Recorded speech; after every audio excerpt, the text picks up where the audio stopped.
Nahulikam ang insidente ng pagkakahagip ng motorsiklo sa isang babaeng tumatawid sa pedestrian lane. Narito ang report. Sa kuha ng dashcam, makikita ang jeep na ito na binabaybay ang National Highway sa barangay Barimangaldan, Pangasinan. Kuha ito bandang alas 8:30 ng umaga kahapon. Bago ang pedestrian lane ay huminto ang jeep para patawirin ng isang babae. Pero makikita ang motorsiklo na ito na tangkang mag-overtake sa jeep. Dire-diretso lang ang patakbo nito, dahilan para mabundol nito ang patawid na babae. Natumba sa kalsada ang babae. Agad namang bumaba ang rider ng motorsiklo, tinulungan ng babae. Na-surprise siya dahil may unahan na isang jeep, sasakyan.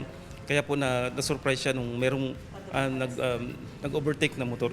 Tumanggi na magbigay ng pahayag ang babaeng biktima na ngayon ay nagpapagaling na sa kanilang bahay. Sinusubukan ng GMA Regional TV 1 North Central Luzon na makuha na ng pahayagan driver ng motorsiklo.